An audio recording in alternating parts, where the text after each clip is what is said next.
하나님의 말씀은 요한복음 5장 19절입니다. 요한복음 5장 19절에서 23절입니다. 같이 합독합니다. 그러므로 예수께서 그들에게 이르시되 내가 진실로 진실로 너희에게 이르노니 아들이 아버지께서 하신 일을 보지 않고는 아무것도 스스로 할 수 없나니 아버지께서 행하시는 그것을 아들도 그와 같이 행하느니라.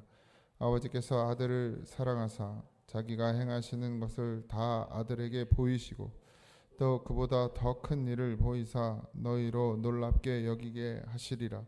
아버지께서 죽은 자들을 일으켜 살리신 같이 아들도 자기가 원하는 자들을 살리느니라. 아버지께서 아무도 심판하지 아니하시고 심판을 다 아들에게 맡기셨으니 이는 모든 사람으로 아버지를 공경하는 것 같이 아들을 공경하게 하려 하심이라. 아들을 공경하지 아니하는 자는 그를 보내신 아버지도 공경하지 아니하느니라. 아멘. 하나님 아버지를 따라, 그러니까 내가 진실로 진실로 너에게 이르노니 아들이 아버지께서 하시는 일을 보지 않고는 아무것도 스스로 할 수 없다 이랬어요. 예수님이 육신을 입고 이 땅에 오셔서 그냥 육신의 우리와 같은 삶을 살았습니다. 그러니까 제가 늘 말씀드리지만 예수님이 만약에 이게 이제 신학적으로도 논쟁이 되는데 예수님의 신성을 인정하느냐 인정하지 않느냐, 그러니까 이 땅 가운데 오셨어요. 예수님이 신성이냐 인성이냐라고 따졌을 때 뭐 필요하면 인성을 붙였다가 필요하면 신성을 붙였다 이럴 수는 없잖아요. 그래서 말씀을 보면 예수님은 인간으로 이 땅 가운데 오신 것은 분명합니다. 그렇기 때문에 기도해야 했고요. 이제 예수님이 뭐 병자를 고치는 일이나 뭐 이런 일들도 사실은 예수님의 제자들도 그 일을 했죠. 그러니까 예수님이 신성이었기 때문에, 신성을 가지고 있었기 때문에 사람을 고치는 일을 했다, 이것도 사실은 맞지 않습니다. 제자들도 했고요. 성령이 그 일을 하게 하셨죠. 예수님이 예언을, 그러니까 다 알잖아요, 아는 것. 근데 사도 바울도 그런 능력을 가지고 있었죠. 그러니까 예수님이 이 땅 가운데 오셔서 하신 이적과 기사가 단 신성에 의한 것이라기보다는 성령을 받은 자의 모습으로 보는 것이 더 가깝습니다. 그리고 제가 그 예수님의 신성, 이 땅 가운데 오셔서 그 신성에 대한 부분을 우리가 잘 좀 조심해야 되는 이유가, 만약에 예수님이 신성을 가지고 십자가에 달려 죽으셨다 그러면 그게 또 어떤 의미로 우리에게 다가올지, 신의 능력을 가지고 십자가를 진다, 오로지 사람으로, 오로지 육신을 입은 우리와 같은 모양으로 오셔서 우리와 같은 고민을 하시고 우리와 같은 어려움, 그러니까 육신의 그 약함이 있지 않습니까? 근데 그걸 이겨내고 견디고, 그게 또 더 어려울 땐 기도하시고. 예수님이 하나님의 신성을 입고 이 땅에 오셨다면 굳이 기도하실 필요가 없었겠죠. 그래서 예수님이 십자가에 달려 죽으실 때도 그것이 정말 너무 어려운 일이고 힘든 일이고 인간의 몸으로는 가기가 쉽지 않은 길이라는 걸 스스로 보여주셨죠. 어쨌든 그렇게 오셨어요, 예수님이. 그래서 어떤 자기의, 그러니까 말씀 가운데, 말씀이 육신이 돼서 이 땅 가운데 오셔서 하나님의 능력을 힘입고 살아가는 것이지만 어떤 결정권, 그러니까 성령 하나님, 성부 하나님의 그런 건 아니었다라는 것이죠. 그래서 예수님도 스스로 아무것도 하지 않았다는 거예요. 모든 걸 뭘로 했느냐? 아버지가 하시는 대로, 아버지의 뜻을 따라 했다는 거죠. 이 아버지 뜻이 뭐죠? 말씀이죠, 말씀. 말씀을 따라서 했다라는 거예요. 그러니까 내가 하고 싶은 대로 하지 않았다. 예수님도 인성을 입고 이 땅에 오셨으니까, 육신을 입고 이 땅에 오셨으니까 동정심이라는 게 있었겠죠. 그러니까 우리가 하나님의 사랑과 동정심은 달라요, 여러분. 그러니까 우리가 하는 그 어설픈 건 동정심이고, 구제도 동정심으로 하면 안 됩니다. 그건 이 땅이 하는 거예요. 그 동정심으로 하는 건 오래 가지도 않고 그래 뭐 이 땅 가운데서야 인정받을 수 있겠지만 하나님이 원하시는 구제는 사랑이죠. 사랑은 그냥 육신의 어떤 어려움을 해결해 주는 데서 그치는 것이 아닙니다. 영적인 문제를 볼 줄 아는 게 사랑이에요. 그러니까 우리가 왜 고통받는지, 우리가 왜 이 땅 가운데서 어려움을 당하는지를 볼 수 있는 것이 사랑입니다. 그래서 우리가 교회에서의 구제는 사랑이어야 돼요. 그래서 그냥 무작정 다 돈으로 도와주는 게 구제가 아닙니다, 여러분. 분별해야 되고 필요에 의해서 물질로 도울 수도 있지만 잘 분별해야 됩니다. 무조건 다 어려우니까 다 도와준다. 이건 맞지 않아요. 그 상황과 어떤 하나님의 뜻을 먼저 분별해야 합니다. 그냥 무작정이 아니라 하나님 뜻이 어디에 있는지. 하나님이 그 지체에게 어려움을 주신 이유가, 고난을 주신 이유가 하나님을 바라보게 하심이면 그 과정을 겪어 가게 해야 되는 것이잖아요. 근데 그냥 그 문제를 교회가 사랑해야지. 교회가 하는 일이 그런 거 아니야? 구제해 줘야지. 그래서 그냥 도와줘 버리면 그 과정이 있어요, 없어요? 없어요. 없어. 자식도 마찬가지잖아요. 제가 늘 강조하죠. 어려움 당하면 그냥 내버려 두라고. 기도하게 해야 되고 예수님 만나게 해야 되는데 그 기회란 말이죠. 그 시간이란 말이에요. 근데 그걸 부모가 해결해 줘 버리면 예수님 만나고 하나님 만날 그 기회를 놓치는 것밖에 안 되거든요. 그러니까 교회에서의 구제는 다르게 생각해야 됩니다. 더 기도하고 함께 울고 함께 하나님의 뜻을 찾고 그러고 나서 나중에 도와줘도 늦지 않아요. 정말 중요한 건 예수님을 만나는 것이죠.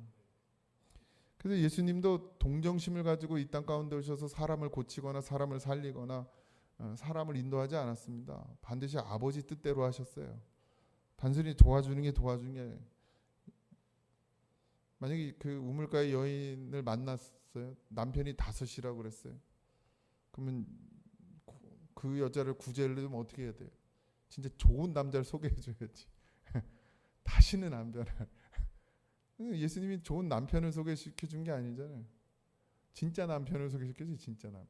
예수님. 그러니까 문제를 해결해 주는 것보다 더 큰 것은 아버지의 뜻이 그 사람 가운데서 이루어지는 것이거든요. 그러니까 인간의 눈으로 보면 예수님은 막 기적을 행하시고 능력이 행하셔서 따라다닐 만한 분으로 보이지만 예수님은 그 능력을 누구로부터요? 아버지께로부터 받았고 아버지의 뜻대로만 하셨습니다. 그러니까 때로는 제자들이 원할 때 안 하잖아요. 이럴 때 이렇게 했으면 좋겠고, 그리고 가장 예수님이 결정적으로 그런 이적과 기사를 행하지 않은 일이 뭐죠? 바로 십자가입니다. 왜 못 내려오시겠습니까? 왜 힘이 없어요? 능력이 없어요? 예수님이 갑자기 그때쯤 능력이 사라졌습니까? 아니, 예수님은 충분히 내려올 수도 있고요. 풀 수도 있고요. 아니 저기 누구야? 바울도 옥문이 열리잖아요. 왜 그렇게 할 수 없었겠습니까? 그런데 예수님은 그 일을 하지 않으시죠. 왜? 아버지의 뜻이 뭔지가 더 중요합니다. 우리도 마찬가지예요. 자꾸 우리의 뜻이 이루어지길 기도하시면 안 돼요. 우리의 뜻이 아니라 아버지 뜻이 이루어져야 됩니다. 내 삶 가운데 아버지 뜻이 무엇인지. 물질의 어려움을 당해야 되는 게 아버지 뜻이면 물질의 어려움을 당해야 되죠. 건강의 어려움을 당해야 되면 그것이 아버지 뜻이면 당해야 합니다. 겪어 나가야 돼요. 그 연단의 시간들을 잘 견뎌내야 됩니다. 물질로 해결될 문제가 아니고 병원 가서 해결될 문제가 아니에요. 먼저 하나님 앞에 엎드려져야 되는 것이죠. 지금 우리 교회도 마찬가지. 지금은 기도할 때죠. 기도할 때예요. 다른 것이 중요한 게 아니라 정말 기도해야 될 때입니다. 하나님 앞에 엎드리는 것이 가장 좋은 방법이죠.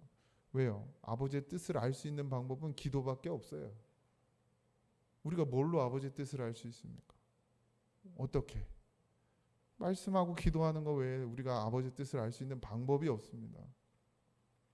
그래서 엎드려져야 되죠. 20절에 아버지의 사랑을 받았다. 예수님은 아버지의 사랑 안에 거하고 그 사랑 가운데서 일하십니다. 아버지께서 아들을 사랑하사 자기가 행하시는 것을 다 아들에게 보여주셨다. 오늘 우리에게도 마찬가지 아닙니까? 우리의 영적인 눈이 열리면 하나님이 하시는 일을 보게 됩니다. 아버지 뜻이 무엇인지를 분별하게 되죠. 그게 사랑입니다. 아들에겐 누구나 뭐 성별로 따지면 아들, 딸이지만 어쨌든 하나님의 자녀된 모든 하나님의 백성들에게 하나님은 보이십니다. 그러니까 뭐 어디서 뭐 기도원에서 예언한다고 막 그런 거 따라다닐 필요가 없어요. 왜냐하면 우리가 영적인 눈이 열리면 아버지 뜻이 다 보여. 뭘 거길 쫓아가는 건 도대체? 자기 눈이 열리길 기도해야지. 내 눈이 열리면 아버지 뜻이 보여요. 어떻게 살아가야 될지를 알아요. 그 순간에 내가 무엇을 해야 될지도 알게 되죠. 이게 믿음 아닙니까? 내 눈을 열어달라고 기도하십시오. 은사 있는 권사님이나 뭐 목사님 따라다닐 생각하지 말고 하나님 다 눈을 열어주십니다. 보게 하신다고요.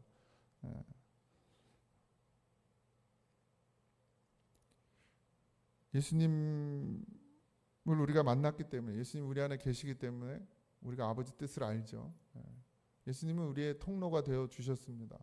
하나님과의 온전한 관계를 회복할 수 있는 통로가 되어 주셨죠. 그래서 예수님을 알면 하나님을 알게 되고요. 예수님 안에 거하면 하나님 안에 우리가 거하는 것이라고 우리가 말씀을 통해서 분명히 보지 않았습니까? 그럼 하나님 안에 거하는데 하나님 뜻을 모를 수가 있어요? 다 알게 되죠. 그게 분별이에요. 그게 분별. 그러니까 그냥 내가 오래 산다고 설교 많이 듣는다고 분별이 되는 게 아니고 제목만 딱 보면 무슨 설교할지 아는 게 중요한 게 아니고 그 안에 하나님의 말씀을 분별할 수 있는 능력은 우리가 예수님 안에 거해야 되는 것이죠. 예수님 안에 거하면 하나님 안에 거하는 것이니까 주님이 내 안에 있고 내가 주님 안에 있으면 뭘 모를 수가 있어요? 다 알게 되지. 아버지 안에 있으면 내가 아버지 속에 들어가면 아버지 속을 다 알게 되는 것이죠. 못 들어가서 그렇지. 아버지 마음을 알죠. 예수님도 알잖아요. 아버지의 마음을. 다만 육신으로는 이걸 감당하기 어려우니까 예수님도 하나님 앞에 울며 기도했던 것처럼 우리도 마찬가지죠. 아는 게 중요한 게 아니라 아버지 뜻을 알았으면 어떻게 돼요? 가야 되잖아요. 이렇게 가는 게 쉽냐고요.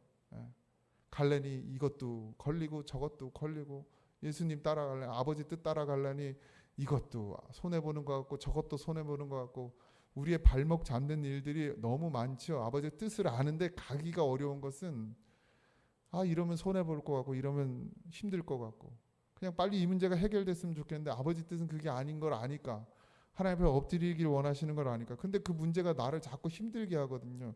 내 현실 속에서. 그러니까 그냥 나는 거기서 빨리 벗어나고 싶은 게 더 강해. 육신이다 보니까. 근데 아버지는 그걸 원하시는 게 아니잖아요. 하나님께 엎드려서 그게 아버지가 그 문제를 풀어줄 때까지 엎드리는 게 우리가 할 일인데 그냥 엎드리고 집에 가면 그 문제 때문에 힘들고 또 교회 와서 엎드리고 집에 가면 또 그 문제 때문에 힘들고 그러니까 우린 자꾸 그 문제가 빨리 해결되기만을 바라잖아요. 근데 아버지 뜻은 거기에 있지 않다라는 것이죠. 그러니까 알고 행하는 것 이게 믿음이란 말이에요. 예수님은 아는 것을 행하셨죠. 그 행하기 위해서 기도하셨고 아는 것에서 머물지 않길 바랍니다. 반드시 나아가야 돼요. 그 사랑 가운데로 가야 됩니다. 아버지 뜻이 내 안에서 이루어지도록 나를 하나님께 다 내어드리는 그런 온전한 믿음이 되어지기를 간구하시기 바랍니다. 아버지께서 죽은 자들을 일으켜 살리신 같이 아들도 자기가 원하는 자들을 살리느니라. 하나님은 살리는 게 일이셨어요. 아담과 하와로부터 그 시대로부터 지금까지 죄로 죽은 우리를 살리시는 것이 아버지의 뜻이었습니다. 한 영혼이라도 더 살려내는 것. 그건 육신에 있지 않습니다. 우리 영으로 다 죽어있는 우리를 생명을 주시는 것이죠. 오직 근데 하나님만이 하실 수 있는 일이죠. 그 하나님이 하시는 그 일을 하나님께서 예수님에게 그 권세를 주셨다 그랬습니다. 예수님의 능력이 아니라 하나님이 그 권세를 주신 거예요. 그래서 이게 인성이 예수님이 육신을 입고 이 땅 가운데 오셔서 사시는 동안은 인간의 몸으로 그대로 사셨다라고 얘기하는 이유가 이거예요. 예수님이 자기 능력으로 십자가에 달려 죽으시고 구원해내신 것이 아니라 아버지께서 하나님께서 분명히 역할이 다 다르다 그랬잖아요. 하나님께서 예수님에게 살리실 생명을 줄 그 권세도 주셨다 이랬어요. 그 비밀이 십자가에 있었죠. 단순히 이 땅에 오셔서 그냥 가난한 자를 돕고 병든 자를 고쳐주고 이런 일을 하라고 이 땅 가운데 하나님 보내신 게 아니라 죽은 우리를 살리시려고, 생명 주시려고, 그래서 하나님께서 예수님을 이 땅 가운데 보내셨다. 예수의 이름을 부르는 자는 구원을 얻는다. 하나님께서 예수님에게 그 권세를 주시니까 이제는 우리가 예수님의 이름을 부르면 구원을 얻게 되는 그런 놀라운 은혜를 우리가 입게 된 것이라는 것이에요. 우리가 그 예수님을 믿습니까? 진짜? 예수님이 생명인 것을 믿어요? 예수님의 이름을 부르면 구원을 얻는다는 걸 믿으십니까? 그러면 절대 다른 거 구할 수가 없어요. 생명이니까. 생명하고 뭘 바꿀 수 있겠습니까, 우리가? 그리고 나서 22절에 아버지께서 아무도 심판하지 아니하고 심판을 다 아들에게 맡기셨다 그랬어요. 사실 예수님은 심판하기로 이 땅에 오신 것이 아니라 구원하러 오셨죠. 뭐 늘 말씀드리지만 심판은 이미 받았어요. 우리가 아담과 하와로부터 인간은 다 죽었어요. 태어나지만 이 땅 가운데 태어난 이유는 오직 다시 생명을 얻고 하나님 나라에 돌아가기 위한 기간일 뿐이죠. 태어날 때부터 정해진 건 뭐예요? 사망이에요. 죽었죠. 예수님 안 만나면 다 죽는 거예요. 그냥 죽은 상태로 죽은 자가 가는 곳으로 가는 것이죠. 다시 새 생명을 얻지 않으면 영원히 죽는 것이죠. 그러니까 이미 심판을 받았습니다. 여러분 뭐 심판이 뭐 일이 잘못되는 게 어그러지는 게 심판입니까? 뭐 병드는 게 심판이에요? 못 고칠 병에 걸리는 게 심판입니까? 아니 그런 건 심판이 아닙니다. 내가 예수님이 없어서 죽는 게 심판이죠. 그게 심판이에요. 그러니까 예수 안 믿는 사람은 이미 심판 아래에 있는 거예요. 뭐 더 심판이 뭐가 이 땅이 멸망하는 게 심판입니까? 막 화산 폭발하고 막 하늘에서 유황불이 떨어지면 그게 심판입니까? 우린 그래도 살아요, 여러분. 예수 믿는 사람은 유황불이 떨어지건 이 땅이 뭐 그냥 다 갈라지건 빙하기가 오든 살아야 죽어요. 살죠. 영원히 죽지 않는다 그랬습니다. 죽는 건 누구예요? 아니 살지 않았으니까 이미 죽어 있으니까 죽은 상태로 영원히 그 죽은 자들이 가는 곳으로 가는 것. 그러니까 이미 심판이죠. 심판에서 벗어날 수 있는 방법은 예수 믿는 것밖에 없습니다. 예수 믿으면 심판이 있습니까? 없습니까? 없잖아요. 기후 변화가 심판입니까, 여러분? 이 지구가 사라지면 심판입니까? 지구가 사라져도 하나님의 백성들은 영원히 삽니다. 우리의 심판의 개념이 바뀌어야 돼요. 내가 예수 없으면 심판이에요, 심판. 말씀 앞에 온전히 엎드려져야 되겠죠. 예수님에게 심판의 권한을 넘기셨어요. 예수님은 구세 우리를 구원하시죠. 심판하심도 예수님께 있어요. 마지막 날이라는 뭐 각자의 마지막이 있을 것이고 또 뭐 이 지구가 마지막 멸망의 날이 있겠지만 결국은 뭐예요? 다 자기죠, 자기. 내가 육신을 다하는 날까지 내가 예수로 있느냐, 서 있느냐, 아니면 예수를 없이 살아가느냐, 그리고 믿음을 지켰느냐. 예수를 만났다고 해서 끝까지 예수입니까? 믿음을 지켜내야 됩니다. 성경은 그렇게 말하고 있어요. 우리는 믿음을 지켜내야 돼요. 빼앗길 수 있단 말이에요. 빼앗길 수 있다. 생명을 주셨으면 끝나는 게 예수 믿으면 끝난다 이렇게 그냥 성도들을 다 속여놨어. 속여놨어. 예수 믿으면 물론 예수 믿으면 끝이지. 근데 안 믿어서 문제지. 교회 다니는 것과 예수님 믿는 건 달라요, 여러분. 내가 교회 다닌다고 다 예수 믿고 구원받는 게 아닙니다.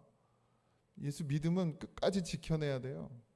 교회 출석해도 믿음을 못 지키는 사람들이 허다합니다. 믿음 없이 교회에 출석하는 사람들이 허다합니다, 여러분. 그러니까 믿음이어야 돼, 믿음 끝까지. 오늘 찬양한 것처럼 믿음만이 이겨요, 믿음만이. 그래서 공경이란 말 나오죠. 공경. 이게 뭐 그냥 어른을 공경하다 이런 공경의 의미보다 더 깊은 의미를 갖고 있습니다. 하나님이 전부 되는 거죠. 하나님이 전부 되는 것. 우리가 예수님을 공경하는 게 뭡니까? 주일날 교회 정장 입고 오면 예수님 공경하는 겁니까? 교회 양말 신고 들어오면 예수님 공경하는 거예요? 여기 함부로 안 올라오면 그게 예수님 공경입니까? 예수님이 내 전부가 되는 게 공경이에요. 예수님이 나의 전부가 되는 거. 그런 어떤 거칠애가 아니라 진짜 예수님이 나의 전부가 되는 거. 그 무엇과도 바꾸지 않는 마음, 중심, 그것이 예수님을 공경하는 것이고, 예수님을 공경하는 자가 하나님을 공경하는 것이고, 오늘 하루도 한 날도 정말 믿음으로 살아가길 소망합니다. 우리에게 주신 것이 그것이에요. 믿음은 생명이고 그것과 바꿀 수 있는 것은 아무것도 없습니다. 믿는 자는 심판을 두려워할 이유가 없어요. 걱정할 것도 없고 염려할 것도 없습니다. 이 땅이 망해가는 것도 걱정하고 염려할 것이 없습니다. 뭐 법이 어떻게 되든 믿음 지키고 살면 됩니다. 이 세상은 하나님과 반대로 갈 수밖에 없는 구조를 가지고 있어요. 더군다나 믿지 않는 사람들이 나라를 다스리면 당연히 그럴 수밖에 없어요. 뭐 우리나라, 뭐 미국도 그런데 뭐 말씀으로 세워진 나라도 그 모양인데 뭐 우리나라에 더하지 않겠습니까? 그러니 그런 걸 보면서 뭐 데모하고 싸울 필요도 없어요. 그렇게 가게 돼 있는 거니까. 중요한 건 그 속에서 우리가 믿음을 지킬 수 있느냐 없느냐. 여러분, 이 땅이 천국이 되지 않습니다. 그리스도인이 아무리 싸워보세요. 이 땅이 천국이 되나? 안 돼요. 데모하고 싸울 필요도 없습니다. 기도하고 믿음을 지켜나가고, 그 데모하고 싸울 시간에 그냥 한 영혼이라도 더 나 같은 믿음이 되도록 구원해내고, 그게 우리가 감당해야 될 일이죠. 오늘 하루도 그렇게 살아내길 소망합니다. 예수 안에서, 예수님 안에 거하고, 예수님이 내 안에, 내가 예수님 안에, 그럼 하나님의 마음을 알게 될 것이고 그것을 지켜내는 것, 그것이 그리스도인인 줄 믿습니다. 오늘 하루도 그 안에서 평강을 누리시고, 또 오늘 하루도 예수의 이름을 부르며 살아가기를 주님의 이름으로 축복합니다. 기도하겠습니다. 예수님이 우리의 삶의 전부가 되기를 소망합니다. 아버지, 도와주시옵소서. 우리의 욕심과 우리의 정력이 우리를 무너뜨리고 우리를 사망으로 끌고 가며 아버지 영원한 지옥으로 끌고 가는 것을 보게 하여 주시옵시고, 그러면 믿음을 지키기 위해 몸부림치고 기도하는 성도가 되게 하시고, 그래서 오직 예수 믿음으로 말미암는 구원에 이르는 그런 성도가, 그리스도인이 되게 하여 주옵소서. 오늘 한 날도 예수 안에 살기를 소망합니다. 오늘 한 날도 주의 이름을 부르며 구원을 누리기를 소망합니다. 아버지, 어떠한 사망이 몰려와도, 어떠한 폭풍우가 치고 비바람이 불어와도 예수 바라봄으로 서게 하시고 걷게 하여 주시옵소서. 모든 것 감사하며 예수님의 이름으로 기도하옵나이다. 아멘. 하늘에 계신 우리 아버지여, 이름이 거룩히 여김을 받으시오며 나라의 임하옵시며 뜻이 하늘에서 이루어진 것 같이 땅에서 이루어지이다. 오늘날 우리에게 일용할 양식을 주옵시고, 우리가 우리에게 죄진 자를 사하여 준 것 같이 우리 죄를 사하여 주옵시고, 우리를 시험에 들게 하지 마옵시고 다만 악에서 구하옵소서. 그 나라와 권세와 영광이 아버지께 영원히 있사옵나이다. 아멘.